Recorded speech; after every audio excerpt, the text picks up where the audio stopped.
News on WinFM 98.9.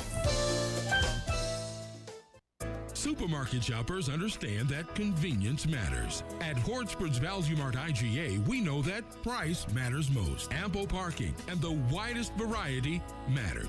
At Hortsport's Value Mart IGA, we know that price matters most. Clean, spacious aisles and the highest level of customer service all matter. At Hortsport's Value Mart IGA, price matters most. We've renewed our commitment to guarantee the lowest prices in the Federation. Why? Because we understand that in this tough economic environment, price matters most. Shop smart. Shop Value Mart, where price matters most. Farms Estate Nevis and Wellington Road, St. Kitts. Price matters most. Babe, we can get up to 100% financing on a land loan with CIBC Caribbean. Really? No down payment? With 15 years to repay, it's so affordable. Now we can finally move forward with the land we love.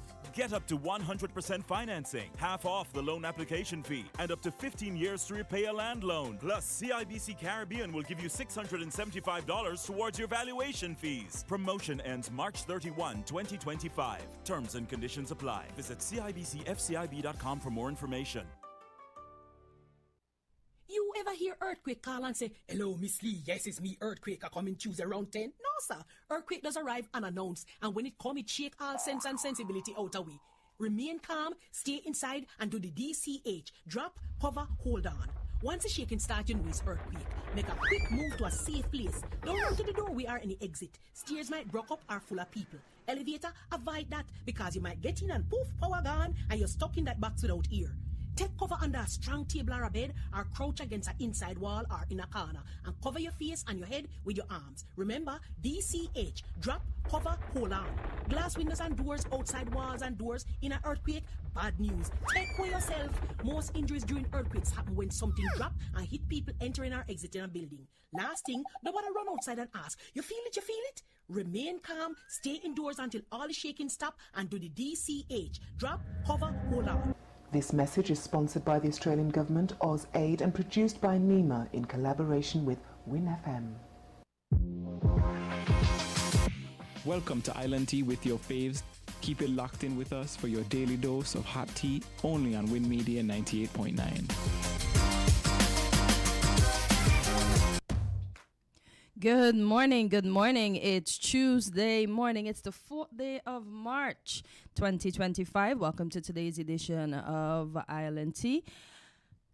It's me, your lovely host. Sorry, I was missing yesterday. Your lovely hostess, I must say. I was missing yesterday due to work, but I'm here today. So good morning to all the listeners at home and abroad. Carl Brown, good morning. I haven't heard from you in a while, so good morning. I know that's your favorite phrase. Good morning to the Federation of St. Kitts and Nevis and the regional and international diaspora. Jam down. I hope you are recovering well. My continued sympathies. Good morning, good morning, good morning, Culture. Good morning, Elder. Good morning, Miss Henry, Mr. McMahon, Kathleen, Gwyneth, Cleo, Skeeta. Good morning, good morning, good morning, Quinn. How are you doing this morning? I'm fine, thank you. I'm trying my best to be my best as usual. So I was looking at the headlines earlier, and well, this morning, first off, let me say we'll have weekly dose a tad earlier, so 10 minutes earlier. So the doc will be in at 8:20. She has an engagement thereafter. So today we are going to speak about tips that you need to know. Let me make sure I give you the correct topic because I have it pulled up right here. But you know, once you're ready, it's never ready for you. So give me 1 second. So her topic for today will be tips to get ready for surgery. Okay, so you can tell a friend that Weekly Dose is on this morning, and it's going to be starting at 8:20 a.m. Alrighty, so give me 1 second. You have these things right here, and then once you need them, they don't come up as fast as they should. Okay, so this particular headline says, IMF report highlights key deficits in the development of St. Kitts and key deficits in the development bank, of St. Kitts and Nevis. The Ministry of Agriculture continues to advance its effort to boost food production and nutrition security. And it says there's another headline that says the IMF report signals modest recovery for St. Kitts and Nevis amid persistent fiscal challenges. And then as we continue on the local scene, St. Kitts schools unite for landmark day of interruption to combat violence. So I'm going to touch on this headline before we dive into anything else. And it's the one that says the IMF report highlights key deficits in the Development Bank of St. Kitts and Nevis. And it's by a staff writer. It says Jaguar Paul confronts his inner demons and past traumas. Self-discovery and redemption. The Development Bank of St. Kitts and Nevis saga. There is call by the International Monetary Fund, that's the IMF, for the bank to undergo reform. The IMF identified key deficits within the operations of the Development Bank of St. Kitts and Nevis, and it believes that reforms can help to accelerate financial strength and facilitate banking access, particularly for the most vulnerable people in society. According to the preliminary findings of the IMF staff at the end of its official 2025 mission to St. Kitts and Nevis, non-performing loans, that's NPLs, at the Development Bank have posed great challenge for the financial institution and liability to the government of St. Kitts and Nevis. The bank is facing significant challenges due to high NPLs, that's non-performing loans, and weak profits. Although the bank does not take deposits, it has borrowed from the public and the banking sector and poses a contingent liability to the government. The government and the new management are actively working to address the bank's accountability and financial performance. The IMF confirmed that the Development Bank is conducting an external audit, which, according to the report, has not been conducted since 2018. The priority is to thoroughly analyze the bank's financial situation, including its NPLs and loss-making loan programs, reassess its financial and social functions, potentially achievable through private lending and targeted social support, and chart the optimal path forward. Firmly based on the bank's viability and fiscal prudence, the legal framework around the bank should be revised to significantly strengthen its regulation and supervision, said the contents of the IMF report. The IMF mission also sees gaps within the extended banking sector, citing the need for financial soundness to be strengthened at the private banks and credit unions in St. Kitts and Nevis. Banks should continue their effort to reduce NPLs and to meet the prudential requirements for provisions and capital based on their plans submitted to the Eastern Caribbean Central Bank. Financial education is crucial for economic growth and poverty reduction. Therefore, it was recommended that banks and credit unions improve their financial education campaigns so that customers and clients are fully aware of the standards and requirements. The bank's efforts to improve financial education of their potential clients are welcome and should be potentially joined with public resources. This is especially important amid the rapid credit growth and the Regional Credit Bureau becoming more operational. In addition, the regulation and oversight of the credit unions by the Financial Service Regulatory Commission has room for improvement, particularly in the areas of lending standards, provisioning requirements, and supervisory actions. Efforts to enhance the effectiveness of the anti-money laundering and countering financing of terrorism framework should continue. To end, it says, meanwhile, it may take several years to remedy the institutional problems at the Development Bank of St. Kitts and Nevis. A merger of short-term or long-term policies and initiatives on the part of the bank's leadership and the government could help to restore the institution to financial stability. I know there's often chatter concerning the bank, its viability, its longevity, what's happening, the investigations that were promised. People are still waiting on information about that. And I know Burl, good morning, Burl, he often talks about the IMF reports. So I saw the article and I said, okay, this could be one that we can touch. So, Quinn, what do you think about that article? And do you think a merger can actually help the bank? Honestly, I don't really know too much about banking. And honestly, I don't really know too much about banking. Okay. And I guess if Sylvian is listening, she could, Yeah. because she is a wealth of knowledge Yep. when it comes to those things. So, Sylvian, if you're listening, give us a call and let us know if you think a merger is feasible and how do you think it would play out? Yeah. And I was wondering too, who would they merger it? And what would take place during that merger? Because, some mergers are just for a time, some mergers are not forever. And what is the true state of what is happening behind the scenes in that bank? Because as I said, we often hear chatter of people just talking about or having their own opinions about what's happening at the bank, et cetera, et cetera.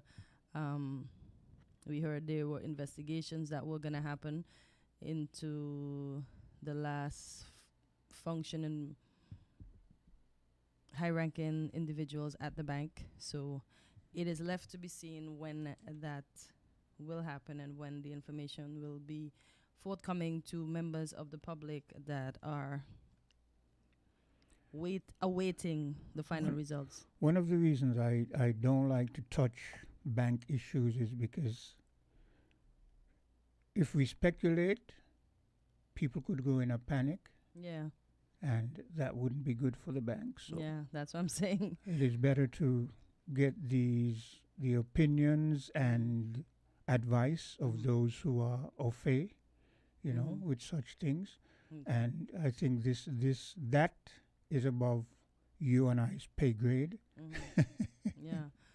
That's the furthest we can take it, as I said. So hopefully once everything is completed, then they will have information to share with the public. But this is all that is there for now. And folks, the article can be found on winfm.com, as well as the other ones that I mentioned, the headings that I mentioned. So maybe we can look at a bit of at agriculture, because we know we need to be fed, we need to eat. We see sometimes the boat don't come, shelves look empty. Some of us tend to worry. Some of us have our backyard garden, but as you we can plant. As you touch agriculture, one of the main thing that is needed for agriculture is adequate water. As you would have noted, there's less and less rains. Even though we've been having intermittent rain, they don't come long enough and hard enough for someone like myself who does, his own bit of farming. Okay. And sometimes you go up to the farm and for days on a straight, 3 days on a straight, you don't get any water. When you do get water, it's erratic because you don't know if it's going to be on in the morning or if it's going to be on in the afternoon. So sometimes you go up early hoping that it comes on, and it doesn't come on for the whole day. And, so this water situation has to be resolved if we're going to be serious about farming. I know that they're speaking a lot about these greenhouses and so on and so forth. But for us right now, there are certain things like sweet potatoes and certain other things that won't be able to grow on a large scale in these greenhouses unless you're going to be talking about big, extensive, greenhouses. So the water situation has to be resolved. It has to be resolved. Even if in the area where I farm, like there are cattle, like livestock farmers, and sometimes I might be going up, a farmer is coming down, and I say, is there any water? And he says, no, boy, there hasn't been any water. And then I say, well, do you have any idea when it might come on? And I remember some time last year, like we felt like, okay, it seems like it comes on a Thursday, but then it comes on a Thursday for about maybe a week and a half, and then it's gone, and you don't know when it's. So it's too erratic for appropriate farming. I mainly deal with bananas, so. So do you have a storage device at your farm that you collect water for situations, or I should say moments like that? To store that amount of water, banana trees I'm speaking about, I don't know how much water they take, so you have to educate me. So, okay, let me give you a sort of idea. Let's just imagine, as an example, the area that where the Sands complex is. Just imagine that area or half of it in bananas, and how you're going to water those bananas. You understand? When you do water, if we had consistent water, we know, well, it would be on every other day. Yeah. We could go up and water, do a little light surface, because bananas, their roots don't go deep down. Okay, their roots are spread out on the surface. Oh, that's why the tree falls so easily. Yes. Okay. So you do a light water, and every other day, that could suffice. But if you don't know when you're going to get water, sometimes you have a whole lot of banana trees, and they just start to wilt and die, And I'm only speaking about bananas because people who, I remember when I first went to the area years and years ago, there were some older ladies who were doing nuts farming. And that is even, that takes even more water. Oh, wow. Well, eventually they got old and retired, so we don't see much nuts farming. I remember when you could look and walk across the mountain range, and you just imagine you look from here to up Bird Rock, and it's all nuts farms, patches looking beautiful, and you don't see that now. You see a lot of grass, so. It's a thing that we have fertile land, but we have no water. Yeah. Yeah, that's the hindrance right there. And we have been having, I know you said it's not enough, but to me the rain's been falling on, the rain has fallen more than it should for the season to me. Well, that's me, because Troy and the other farmers might say, what are you talking about? And you too might say that. But to me, the rain has been falling for a good while now. Yes, it has been falling, but for us who are farmers,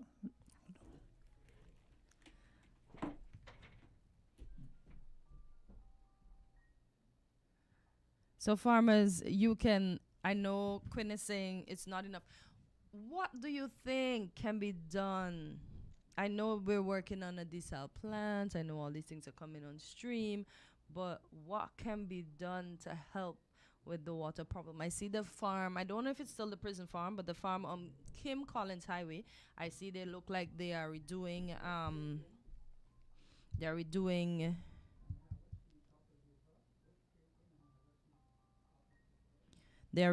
the farm. So I'm just wondering.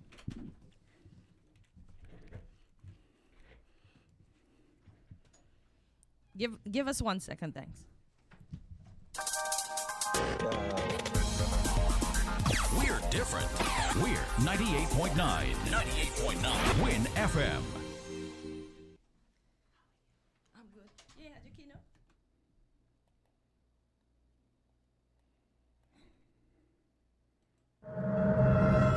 If you live in low-lying areas, be aware of the possibility of tsunamis immediately after an earthquake. A strong earthquake lasting 20 seconds or more is a natural tsunami warning. Do not wait for an official warning. Gather your family members and evacuate immediately after the shaking stops. Don't delay. A tsunami could occur within minutes. This message is sponsored by the Australian Government, AusAid, and produced by NEMA in collaboration with Win FM. Voices has a new time. Starting Friday, January 24, tune in from 10 to 12 on Mondays, Wednesdays, and Fridays for Voices right after Island Tea on Win FM. Money Matters with Dr. Terrence Martin moves to Monday afternoons from 1 to 2 p.m. Inside the News on Saturday mornings, now 10 to 12 noon. Tune in to Win FM 98.9. Log on to winmediaskn.com and our YouTube, Facebook, and Twitch pages. And let's go. Keep up with the news on our website and by following our Win Media SKN channel on WhatsApp. Message your comments or call Win FM at 466-0989, 662-0989, or call our U.S. numbers from anywhere, 718-285-6984, 305-921-4619, and call our sales office at 466-9586. Voices, now 10 to 12 a.m. Mondays, Wednesdays, and Fridays. Money Matters, 1 to 2 p.m. Monday afternoon. And Inside the News, Saturdays, 10 to 12 noon on Win FM 98.9. Stand by.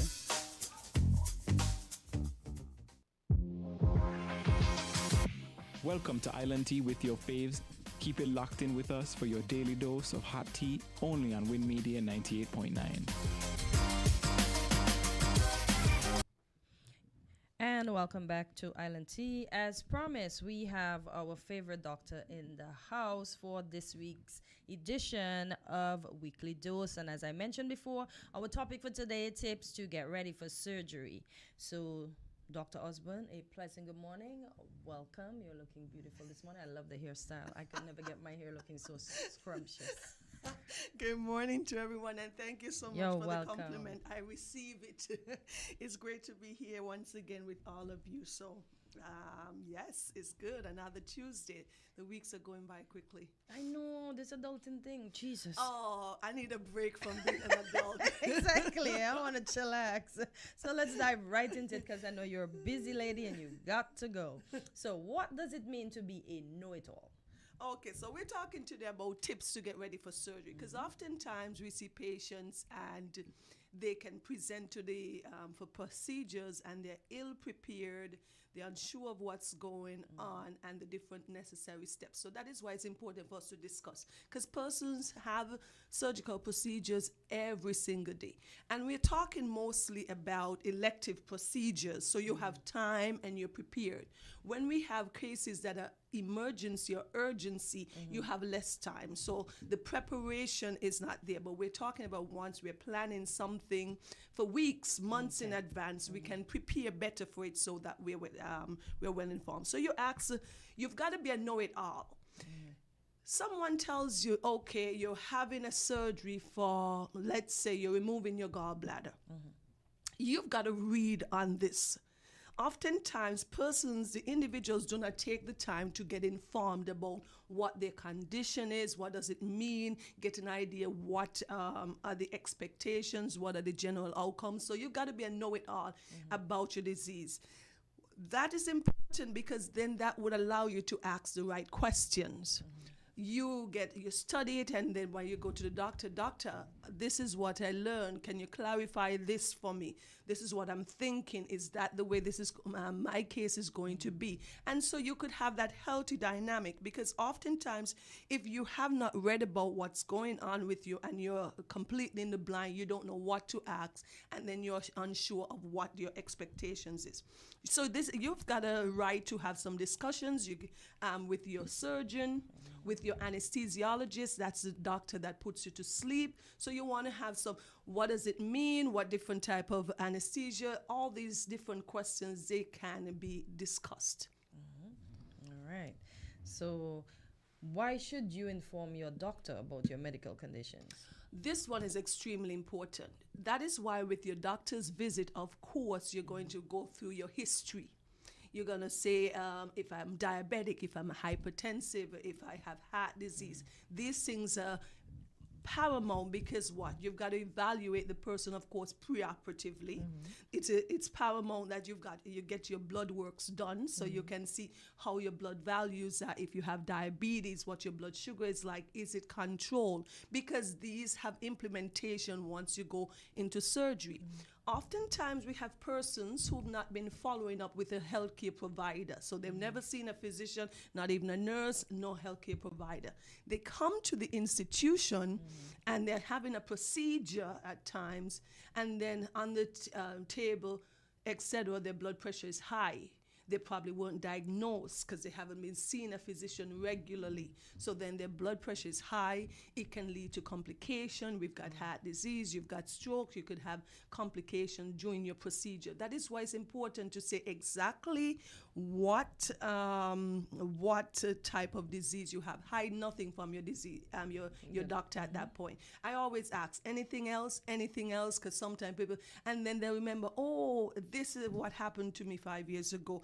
This is what happened. So you need to make sure, talk about anything, any problem that you might have had with dental work. I was just going to ask him that question. How is dental work important to a surgery? Yes, because do you bleed easily? Do you you may have a blood disorder, bleeding disorder. There are lots of rare bleeding disorders. So you would have had a tooth extracted. Let's say, for example, and what happened? You bled excessively for a prolonged period of time. That may need investigating. Do you have an underlying condition that prolongs bleeding? So that may be a factor. All right, so you want to get those histories from an individual. If you have any allergies, of course, that is paramount. Some persons, if you don't have any allergies, it's unknown to you at that point. But if you do, because what? That can influence what type of drugs we use, what type of agents we clean your surgical wound with. Yes, so before a person goes under, and after they go under, you have to clean and prep the surgical area where you're going to cut or incise so that you can decrease the chance of a person developing an infection. That's why those things are important. So give your doctor all of the information. Okay. Let's talk about medication mishaps and how they can be avoided. So that follows up what we just talked about. Tell your doctor every disease that you have, condition that you have, and every medication that you're taking. You take, what if you take a blood thinner and it was not mentioned in any of the discussion? We know that blood thinners, they have a role to prevent you having a clot. But then if in the time of surgery, you can bleed prolonged and profusely if you do not correct that with the blood thinner. That is why things like that is important. Do you take aspirin? You want to have a discussion with your doctor as well. Are you taking insulin? Because then your doctor can advise if you're taking any medication associated with diabetes. Or you need to stop taking that, because if you're fasting, you don't want to take any insulin because your blood sugar drops off. You don't want to take anything so that then you crash and become hypoglycemic. So those that is why some of these things are very important. You don't want to have the interaction of drugs that are taken with the anesthetic drugs. So you want to have these discussions. Wow. Of utmost importance. Let's talk about needing blood during surgery. What if the patient develops? Okay, most surgeries, I must tell you, Cartencia, and it's important to know, do not need blood. Oh, okay. Yeah, most surgeries. I know people get really excited, and I've heard in the discussions persons who do not believe in blood transfusion talk about bloodless surgery for the most part. But if you're having a surgery that is very prolonged, extensive, and your hemoglobin or your blood count is already low in the beginning, you may need to be transfused, and there's no way around actually needing, because the red blood cells, right, that we get in our blood carry something that we call hemoglobin, and that's the only thing that carries oxygen to our vital organs and structure. So if you need it, there's there's a time you may need it during a procedure. So what can happen? So if you're having an elective procedure, we can do what? You can, if you have a high hemoglobin and you're really healthy, you can have some of your blood be extracted and be left there for your procedure. That's an option. So you can almost it's like you self-donating. Yes. Okay? It's not something that we do commonly here, but that is an option. So you can give your own blood for 3 weeks or 4 weeks down the line so that it can be transfused back into you if needed. You can have a family or friends donate as well, because that's what a blood bank is for. So you'd make that preparation prior to the procedure, because there's some procedures that may have a higher chance of you needing a blood transfusion. I notice that when you have diabetes, it makes no sense to donate blood, right? So let me ask you, if the patient you're going to have the surgery on has diabetes type 1, can you still extract and use their own blood?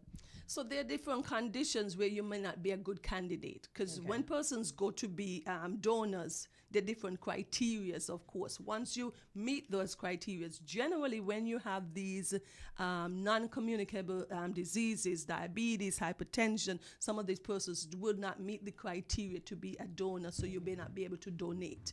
But still, that's why in that instance, you can have a family or friend donate ahead of time in preparation that if you need that. Okay, understood now. I just was wondering if we can hold our own.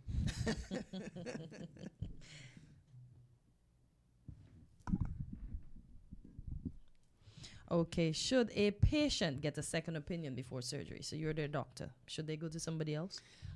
People get so sensitive about that. Persons take it so personal.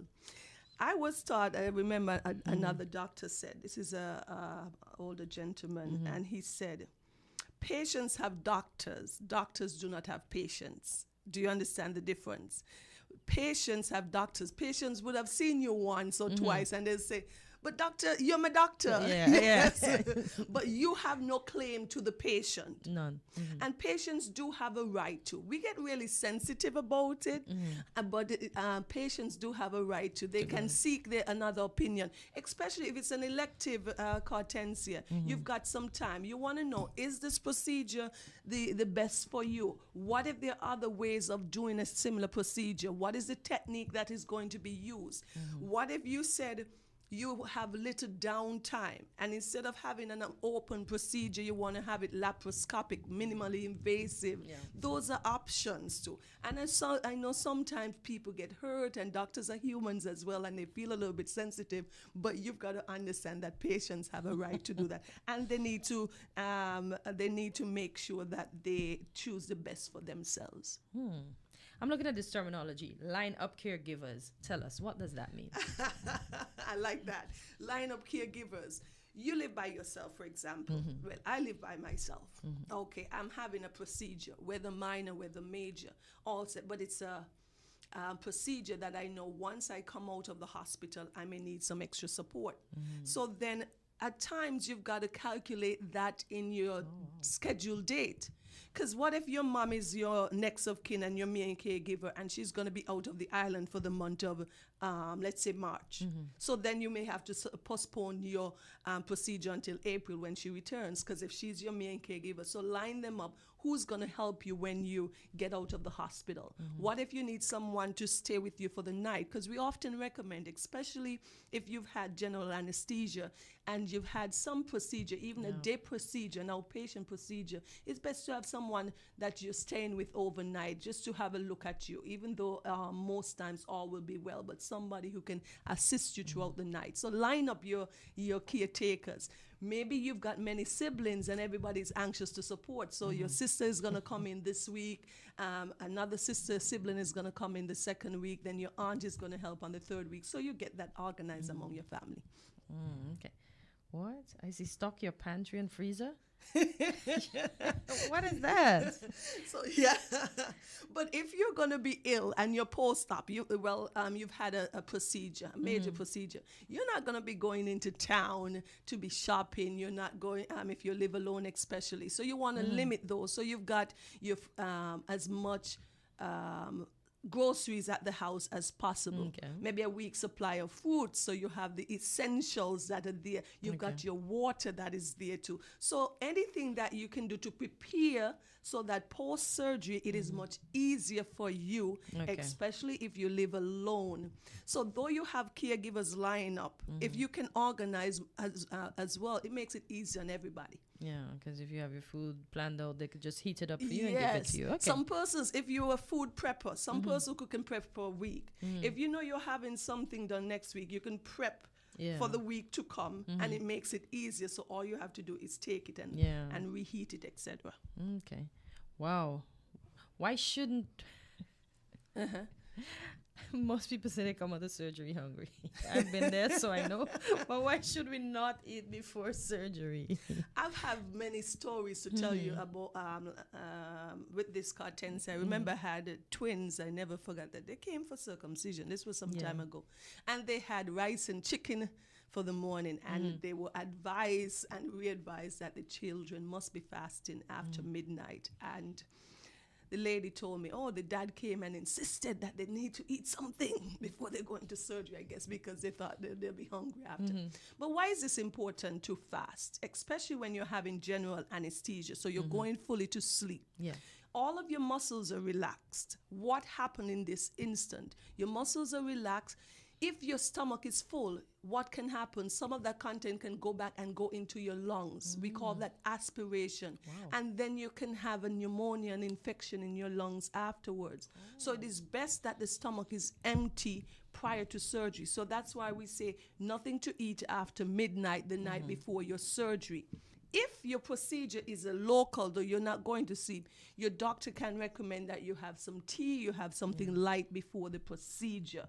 You don't want to have a full tummy anyway, because even in a local procedure, what if peradventure it has to be converted to a general anesthesia because something during the course of the procedure is discovered, just for example. So ensure that you follow these rules. If your doctor said do not eat prior to the surgery, we encourage you not to, because we don't want a secondary complication, which is content can flow back from your stomach and get into your lungs, give you an infection. Oh, wow. Well, folks, you heard it from, as we would say, the horse's mouth. Do not eat. If she say do not eat, afterwards you'll get a little water, some malt, something. Okay, why should we as patient ask about anesthesia options? Yes, that's a good one. You want to discuss with your doctor, because your patient has autonomy and a right. What procedure am I having? Let's say, for example, a breast biopsy. You know your tolerance as well too. You know your level of fear, your anxiety, etc. You can say, Doc, is this possible to be done under local anesthesia because I don't want to go to sleep? And they would give that can be discussed. So you're awake, but you just don't feel? Yes, because local means that you give some medication, that anesthetic medication, to numb the area. Okay. So you're not asleep, you're awake and aware, and can have a discussion with your doctor as he or she does your procedure, but you're not feeling anything. Or general anesthesia, you go to sleep, you go away from yourself completely. You can have that discussion. The doctor can then say, based on the level of the type of case that we're doing, local may not be feasible. But if it is an option and you so desire, you can. There are other options like regional, so you block off a larger area. And your doctor can say, because you're hypertensive, Miss Jones, because you have diabetes, it's best that we do this procedure local or on the regional, because you're at higher risk if you go to sleep. So these are the discussions that you have based on your overall health. Okay, so that is first, because you always want to make sure that you protect the patient. If this is an individual who has severe heart disease, they may not be a candidate for general anesthesia, because the anesthesia is a whole stress on the body. So then you may be offered local or regional blocking the nerve that goes to that area. So these are things you discuss. And then personal preference, you can have that. But always the patient's safety comes first. Oh, okay. That's good to know. I see blood pressure. I know we're talking about pressure over and over, but check your blood pressure. What does that mean? Yes. Checking your blood pressure is paramount. And this comes in for the discussion as well, because if you have high blood pressure and it's not well controlled, because of the stress and the assault of on the body just by the surgery and just by the anesthesia, because anesthesia is a whole stress on the human body. If your blood pressure is uncontrolled, it can shoot up really high with all the anxiety, the pre-surgical anxiety. And then what happens? That can lead to a person having a stroke. That can lead to an individual's heart failing, things like that. So you want to make sure that your blood pressures are controlled. You want to make sure, because most persons do not check their blood pressures regularly. We just think that it's fine, but we haven't been checking it. So then when you go in and check it with your physician, it may be elevated. But how long has it been elevated? No one knows. So you may need to be on medication. And then once it settles off, then you can plan your surgery. So that is why that is important. What happens if the person develops high blood pressure during the surgery? Well, there are lots of ways we can control it and manage it with medication, because it's important that it's kept at within a normal threshold as best as possible, so it doesn't cause all these problems and the stress on the heart and on the important organs like the brain. Okay. Let's talk about our weight. We talk about eating this right all the time. I know. And even more so prior to surgery. Yes, because if you get healthy nutrition, you want to improve, you're having a surgery 4 weeks from now. If you can improve your overall health, that is going to be important. Get your fruits and vegetables so you increase on that, because what? Healthy nutrition and a healthy body heals better. You want to cut back on your fats. You want to make sure that you can, how would I say this? For example, if you're having a procedure, it's never the same if the person is, for example, 150 pounds versus someone who's 350 pounds. The size of an individual has so much to do with a surgical intervention. So both of these individuals may be having the same procedure, but working on the individual that is 350 pounds is so much more involved and complex, and they're at a higher risk. I often tell patients for a major procedure, if you can lose even 10 pounds, 5 to 10 pounds before the surgery, everything helps. So if you've got 6 weeks to go before your procedure, you can ramp up some of these, improve how you eat and stuff, and it overall helps. Oh, wow. That's good to know. Okay, so, Jams's favorite. Why should we limit alcohol before and after surgery? Well, we know that alcohol, it can increase bleeding, because alcohol can affect, of course, the liver. We know that. Alcohol is broken down in the liver and stuff with it, to help get rid of the toxins of the alcohol. So that can lead to health problems. So you can have bleeding. It can interfere with your anesthesia, so your medication that are given so that you can go to sleep. And it can give you post-operative complications. So after the procedure, you can have complication. It can affect your overall well-being, your healing, whether you have a prolonged recovery time. It can interfere with medications that we want to give you. Oftentimes you hear the patient say, "Doc, can I take a beer with this medication after the surgery? Or can I have something when they're on antibiotics or some other medication?" And you want to advise them. So if you're going to do a procedure, you want to limit your alcohol intake prior to that. Okay, let's talk about the next bad thing. Yes, I'm going to call it bad. I know most people are going to say it's not bad. But why should you stop smoking before surgery? We know that is it. It raises your chance of having surgical infections. It increases your chance of having infections and any complications during procedure. It puts more strain on your heart. Things like alcohol, things like smoking as well. The heart has to work harder. And it's at a greater risk of having some kind of problem, even during or after the procedure. And your wound takes longer to heal. People, I would repeat this. Your wound takes longer to heal if you smoke. Wow. All right. People, listen to the doctor. Why should we boost up physical activity? Well, you explained that to us already. Yeah.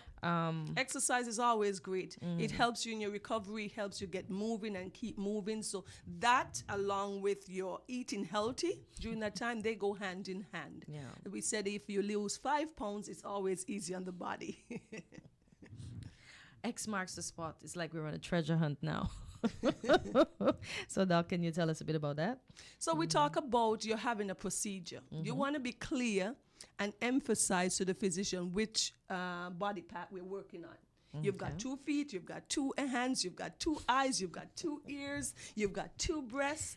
You want to ensure that, because there have been times, especially in larger institutions, where you're dealing with hundreds of patients coming through and they're like 15, 18 operating rooms.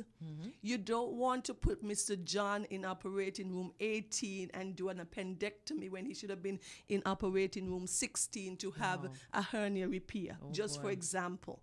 So we've got to make sure that we're clear on that. And X marks the spot. So, Doc, we're working on breast, the right breast, okay? Doc, and the hernia is on the right side. Let's say, doc, remember it's the right foot. And sometimes you actually put an X or a mark on the. So it's actually figuratively and literally an X. You can mark the spot.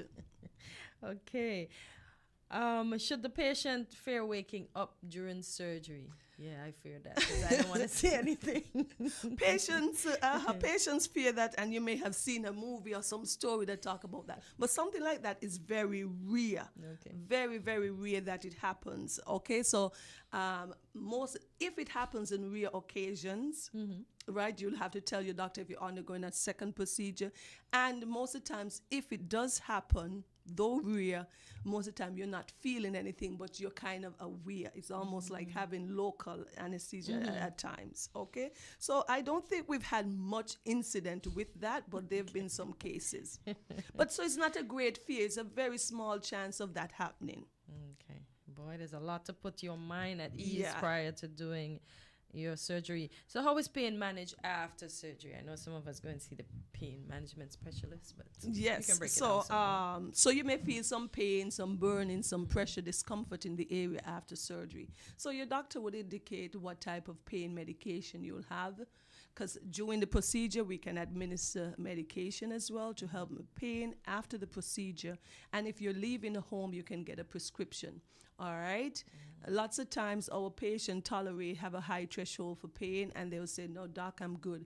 And persons, if we want to give them an injectable, sometimes patients say, doc, the needle is worse than the little pain I have. So they prefer some people don't like needles. Yes, they prefer to manage it. So oftentimes it's oral. So we've got our common oral drugs like our NSAIDs, ibuprofen, Voltaren, we've got paracetamol and stuff. One thing we don't practice generally in our community, our small, beautiful island, we do not give a lot of strong analgesics because we want to prevent our community from getting what?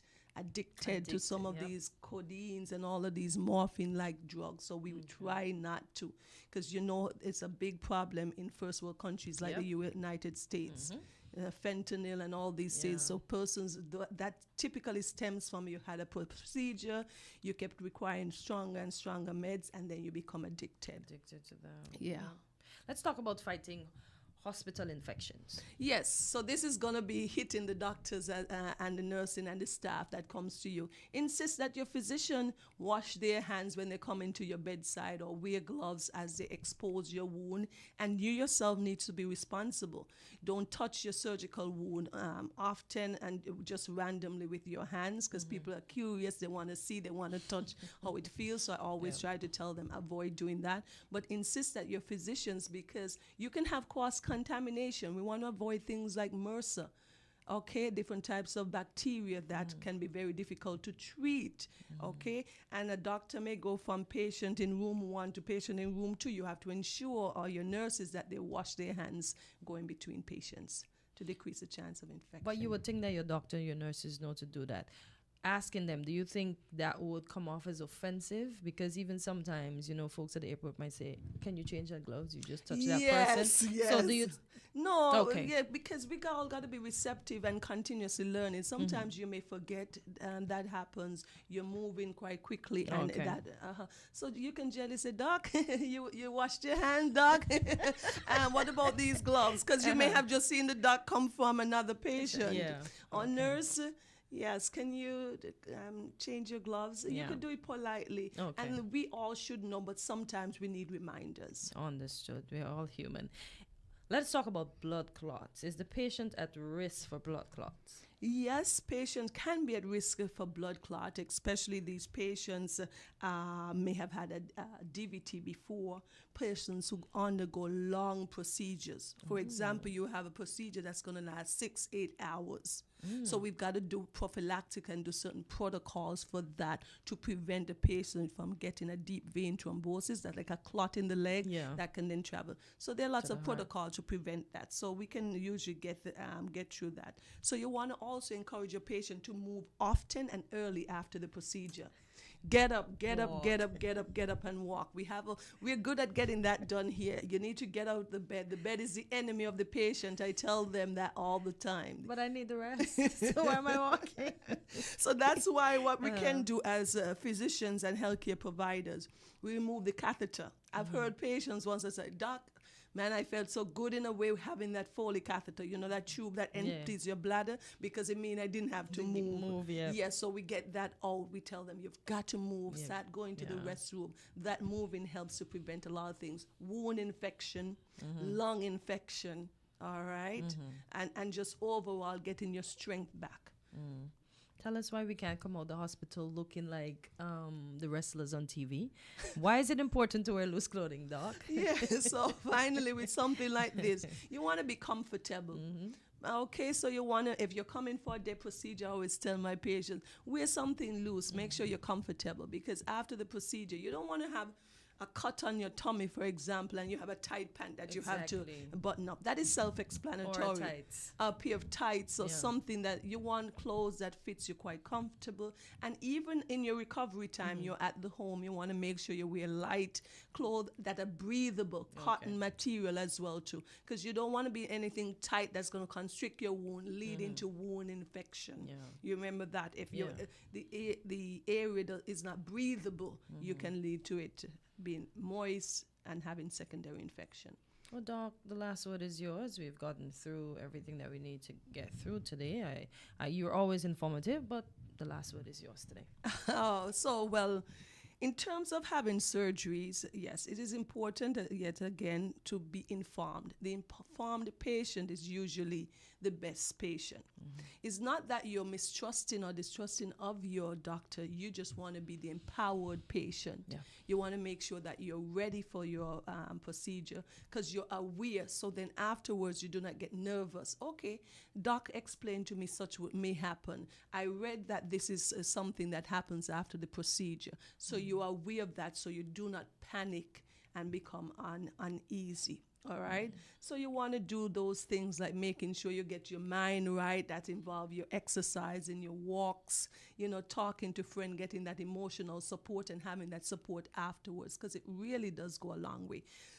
And studies would show that persons who have family support, they do better in the recovery period than some persons who are on their own. So that is why we want. So remember, in closing, guys, and all of our listeners, when you're going to speak to your physician and having a planned procedure, don't be afraid to ask the necessary questions. So get your questions written down so your doctor can respond to you, so that you know exactly. So there's no shame. It's not that you're being difficult. It's not that you're being annoying, but you want to know exactly what to expect when you're having a procedure done. All right? Alrighty. Well, Doc, thank you. I hope you have the best day ever. I know you have good days, but have the best day ever today. Thank you. Have a good day, everyone. You're welcome. Bye-bye. We're different. We're 98.9. 98.9. Win FM. Hey, have you heard about the water shortage in our area? Yeah, it's pretty serious. I've been trying to conserve water as much as possible. Me too. I've started taking shorter showers and turning off the faucet when I brush my teeth. That's great. Another way to save water is to fix any leaks in your house. Oh, I hadn't thought of that. How much water can a leak waste? A small leak can waste up to 20 gallons of water daily, which can really add up over time. Wow, that's a lot. And have to check for any leaks in my house. Another good tip is to only run your dishwasher and washing machine when they're full, to save water and energy. I'll keep that in mind. It's important that we all do our part to conserve water, especially during this shortage. Absolutely. Every drop counts. This message was brought to you by the St. Kitts Water Services Department. Learn more at water.gov.kn. Heritage matters to me. Heritage matters to you. Join me, Percival Hanley, this coming Friday and every other Friday at 10 a.m. to 12 noon for Heritage Matters on Win Media SKN 98.9. Heritage matters to me. Heritage matters to you.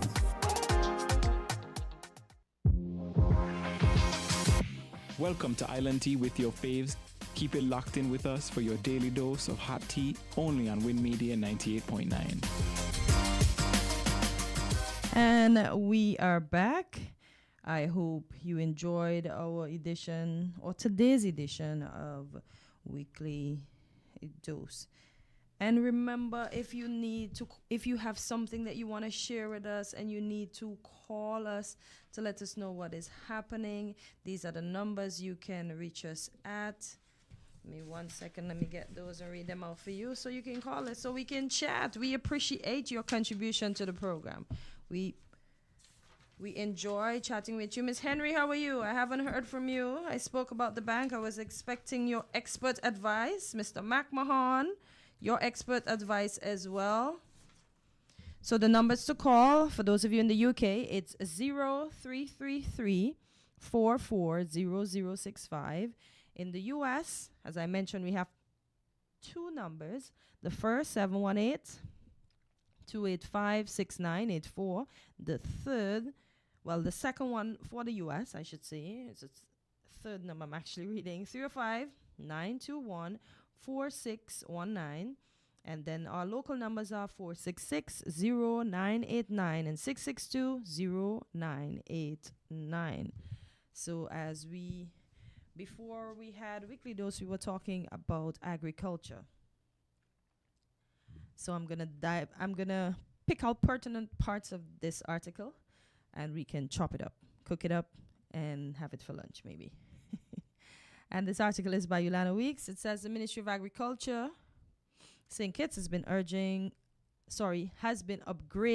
its facilities, including the fisheries complexes, the feed storage area, and the markets aimed at boosting production.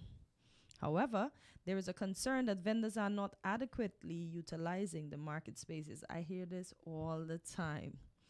According to Miguel Fleming, Permanent Secretary in the Ministry of Agriculture, the ministry will be putting different measures in place to draw vendors and customers back to the market like in the old days. Yeah, I always say I enjoyed going to the market back then. We also have to look at the fact that, there's literally no parking at the Bastille Public Market. That is true. But we have started to look at ways in which we can increase traffic to the public market. I believe once vendors know for sure that once they go in the public market, they'll be able to get their produce sold. They will be willing to stay in the market. Okay, caller, good morning. You're live on Island Tea.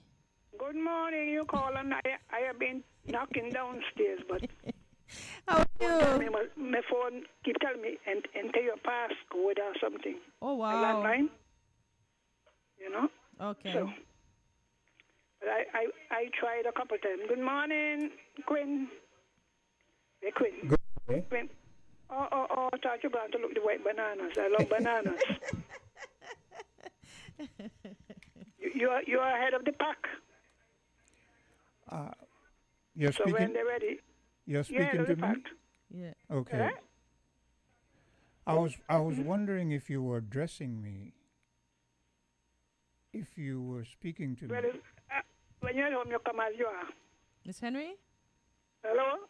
You could hear me now? Yes. Can you hear Quinn? Yeah, I heard him a while ago. Oh, okay. He was just wondering if you were referring to him with the bananas. Yes, I was just joking, asking if he was watching the bananas. Oh, okay. Anyway. That reminds me. Let me start with the Development Bank. The Development Bank is not a commercial bank. Mm. The Development Bank is not a commercial bank. So the rules for the commercial banks do not necessarily apply to the Development Bank. It is a bank established by the government to provide financial help, if you want to call it, to certain sectors of the economy that they want to help grow. Mm-hmm. So you see that they offer education, agriculture, they give tourism, and small businesses. Where do they get their money from? There are different sources. Okay. they get maybe a small loan or grant from CDB. Okay. And some of the local banks lend their money at a low rate, of course. Oh. And the government also puts in money. Okay. So when they make the loans and the people maintain their mortgages, they're able to pay who they owe, CDB or whatever. Oh, okay. So it is government's policy that actually determines what goes on at the development bank. Okay. If So they you were have to to be a positive. merge, what They can't institution merge with can they anybody. merge with? They cannot merge with anybody. Oh, okay. They're not a commercial bank. But it couldn't They be do a not- short they- term. They do not receive deposits. Yeah, I remember you saying that, but the fact that They're they were only there talking to make about short. loans. The Now, article mentioned short term. The credit unions. I didn't hear you. Sorry. I said the credit unions are similar to the commercial banks. Mm-hmm. They receive deposits Yes. and they make loans. They give loans. Yes. So some of the rules, the central bank will be trying to pass laws that help to control the lending policies of the cooperatives, as you would have heard them mention, that their delinquency rate is also high. So they ask for better management. Because it has to do with the management, Now, part of the problem with the development bank is that the government policy, they use it to, even this thing about credit union and social security, development bank and social security, they would borrow money from social security, put it into the development bank for annual lending. Sometimes they have civil service housing schemes. They are financed by the government through development bank. Now they're talking about the credit score place at the central bank. Now because there is none, so you can't get to check people's credibility or credit rating. A number of persons obtain loans from the development bank who really should not have been given the loans because they ask courts, Hartford, TDC, everybody. But sometimes, when the politics, because remember, policies are government policies. They get them and they don't even bother. I remember they gave 20,000. I don't remember that. Soon after the government got in, they had these loans where small businesses could borrow 20,000. And if you wanted more, you had to go to the Ministry of Finance. Well, people get so accustomed of abusing government's money that after they get, some of them don't even bother to pay. And there's no proper follow-up or taking case to the courts. They take it as a gift. You follow? Yes. No, this is money that development bank has to borrow, or the government put in.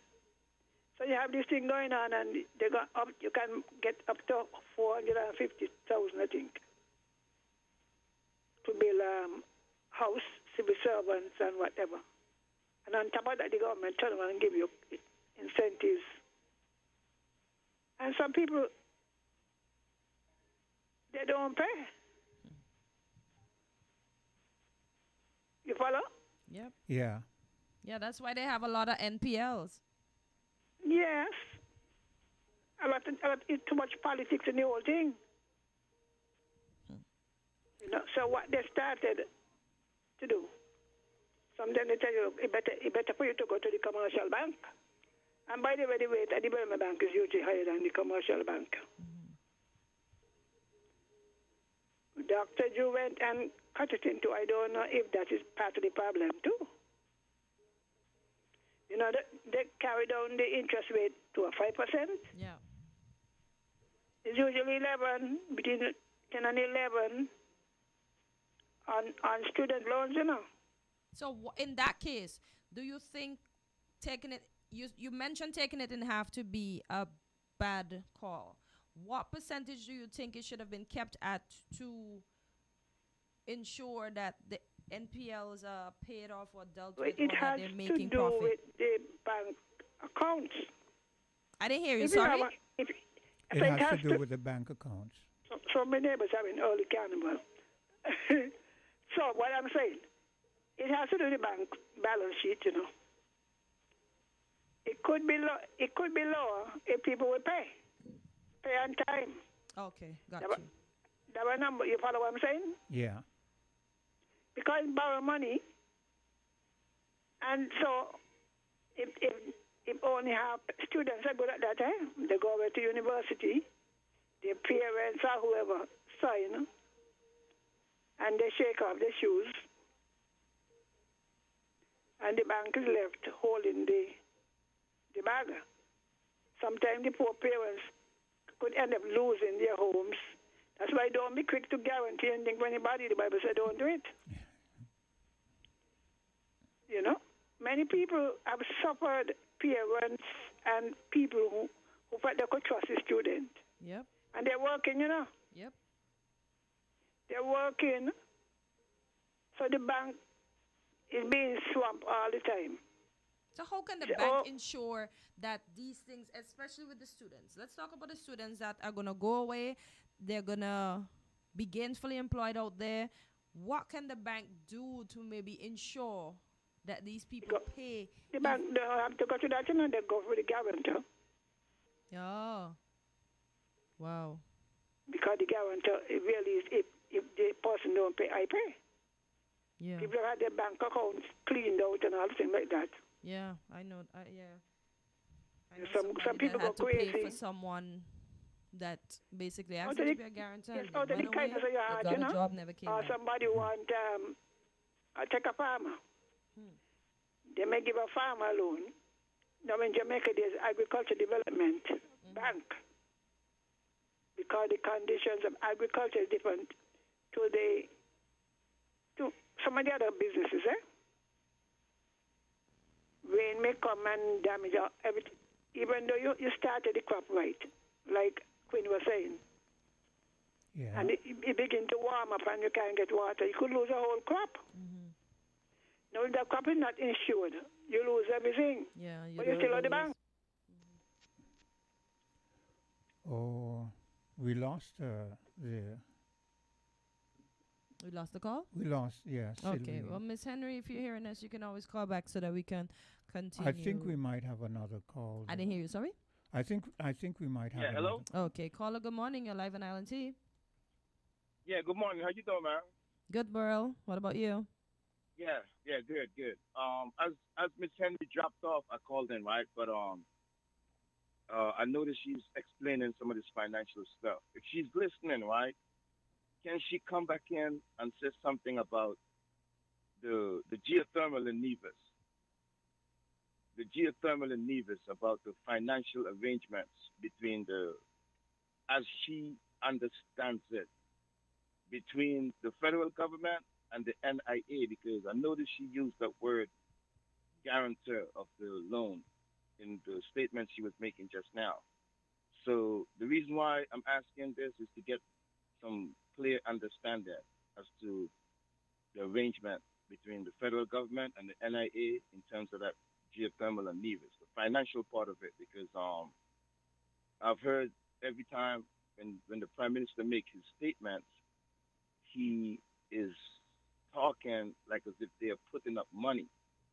But I asked some questions recently, and what I was told is that the federal government is just guaranteeing the loans, the money coming from the Saudi fund and from I think is the Caribbean Bank, the other source where they're getting that income, where they're getting that capital money for the geothermal.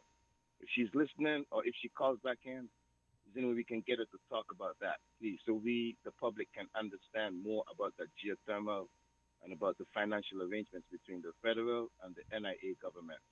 Yeah, thanks a lot, man. You guys have a good day. You too. Okay. Let's see if she's back. Hello?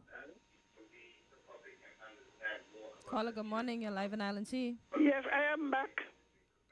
I don't know what happened to the phones. Got to call on Flu to get this phone thing going. Now, let me answer his question. Just like how you I am here, I'm here. Oh, can you hear me? Yes. Yes. Now, just like how you guarantee a student loan, or you guarantee somebody's mortgage payment, you're only responsible if the person does not pay. So the debt for the whatever Nevis get, that the government guarantees, it is Nevis' debt. Nevis is expected to pay its debt. If for some reason that they are unable to do so, they could ask the government to do so for them, which of course increases their debt. So all the guarantee they give, that the federal government gives, it is Nevis' debt. You understand that? Yeah, we're listening. So it's not a federal debt. It becomes a federal debt when we are doing the reconciliation, if you want to call it so. Okay. Federal debt is Nevis debt plus Sankey's debt. It cannot be counted twice. Okay. So it goes into the total. It will be Sankey's debt plus Nevis debt. So the guarantee says, look, if you can't pay development bank for your student loan, I will pay. And does the government then, in this arrangement with Nevis, hold the same position as if Nevis can't pay? Yeah, because they guarantee it. They tell the person they borrow from, well, if they can't pay, I pay, you know. Okay. That's what the guarantee is. If somebody go to the bank to borrow for a house, and you say, well, I hold myself responsible for that person that if they cannot pay. The bank don't expect you to come and pay and the person paying. You follow? Yeah. So let me ask, if St. Kitts take a loan, does Nevis ever become the guarantor, or because St. Kitts is the bigger... No, St. Kitts got the money bag. Nevis going to guarantee No, I'm just asking if...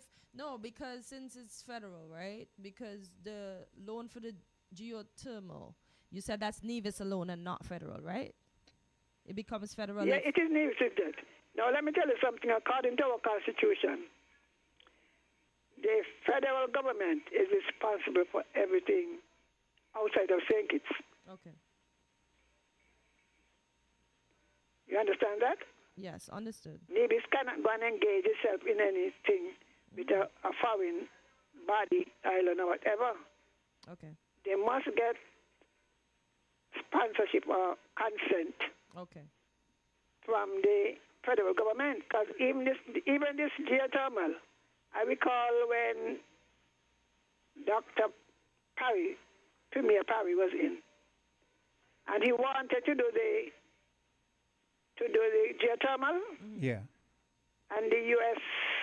government, they were interested in giving them some of the loans. Dr. Douglas said, our national debt was high, that he cannot do it because we already have a high debt to GDP ratio. Yeah. So it's going down now. So Dr. Drew, maybe feel that he was more comfortable because a lot of money was rolling in and Nevis wasn't getting his share anyway. That if anything happened and Nevis couldn't pay, the CBI was there. But Nevis is expected in their budget to plan and put aside money for these loans. So the Sankey's government is not going to pay them unless... You get that point? Yes, yes. Our Ball got the point. It is Nevis debt. Joint debt, if you want to call it joint debt. So only if Nevis defaults. Then think it's Yes. Yes. And of course, the Nevis government would talk to the Sinks government, about maybe paying for them and whatever. So the development bank, and again, the government has gone into the development bank to build these homes. NHC has been sponsored by development bank with loans from the Social Security. So the government gets the money from Social Security, puts it into development bank, from which NHC, in Nevis government too, when they want to do housing schemes, it comes to the Social Security first. Yes. Into the housing scheme. And of course, the people who get these houses, they don't understand that you have to pay. So whenever they default, because government or development bank a lot of money, all of these lot of ring round story, all these lot of monies, people wouldn't pay. And of course, it's the government. You can't force the government to pay. They should pay. So all of these... Who cannot force the government to pay, Miss? Is the bank or you can force them? But can nobody hold them accountable? So yes, yes, you have auditors who make report, and what they don't do is they should be laid in the house. But for some reason, nobody reads it in there. A lot of this ring around story you hear about the development bank. All the governments are responsible. All of them are. Because they prepare accounts. I used to work on them. And you will see. So they would see, and you have NHC up there, negligence. That's what they stand for, Negligence Housing Corporation. They all are 12 million, something million. In fees, people won't pay the rent, the mortgage. That's why I think we're trying to send them to the commercial banks. Where unity renting. Yes. I think they're still trying to do it. And this is where responsibility comes in. Just like how when you go to the commercial bank, you sign all these things. I'm not named so. Your house can be repossessed and sold again. Why can we not do the same thing in the organization? I tell them, look, carry them down by the courthouse. Well, they're now up. Carry them up by the courthouse. You don't pay? And if you continue to default for no good reason, the house goes put to the house someone up for else. sale. Because people need house. And for the person that's going to... And you see, I always say life isn't fair, right? Well, darling, it never was. Ask Jesus. Because, the person that is going to pay, that needs it... Don't get it. Don't get it. Mm-hmm. Well, a lady said on the radio, they know I couldn't pay and they give me. Ooh, that's rough. Yeah, when they were having this discussion. Wow. But they asked me, they know I couldn't pay before they give me. Wow. So, it is every house is a vote. So that is where the politics come in, where... Yeah, politics rampant in this place, Yeah. Even the electricity, we're going to pay with them, but you're burning it every... You know what I mean? They develop all kind of... And it goes back. When they can't get the money, they borrow it out of development bank, who then find itself unable to finance its own mortgages. Because the people who put the money into it. So when they're saying, they can't, nobody want to put the money in it's because development bank has too many outstanding mortgages that are not being paid. But can development bank take you, let's say I borrow, right? And I build my house, and now I'm defaulting. Can they take me to court, just like how the commercial banks would?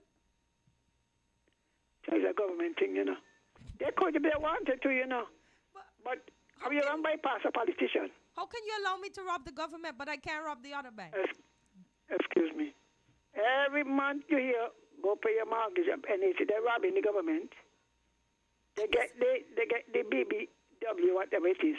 Oh, look. Some of them still not even trying to pay the little water, $20, and the electricity. Sylvine. People are allowed to get away with stuff, and then we're talking about, the development bank story. I mean, politicians cause it. You know, that brings up another situation, because I and a lot of individuals, sometimes we wonder, why is it that in business, for instance, we see the Chinese come and they're putting up a lot of shops all over the place, and we wonder, why is it that the government doesn't offer loans, so that indigenous businesses can flourish and start, starting capital. But what Sylvine is outlining is that even when the governments venture to do try that, to help, they don't pay. We don't respect to pay them back. Yeah, so let's go back to, remember PEP? So that they were given what they call seed. Yes. 100,000, 75,000, 50,000 to try to stimulate the economy because we were in recession. Yes. Some people took the money and gone down to the place to buy 50-inch screen, and you know what I mean?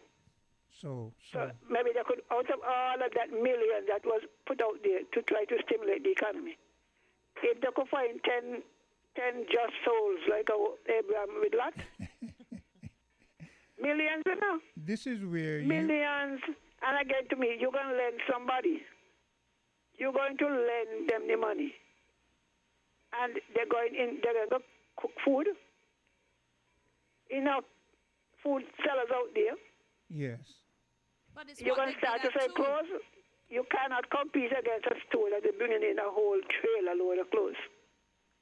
That is a good point. If you see the market is saturated with a particular thing, why, But Sylvine, this is why an individual like you, because how you have explained things for us today have opened up our understanding as to why it is that a lot of our indigenous folks can't really get and then, as Cortensia says, they could get, but there are some. Well, I vote for them.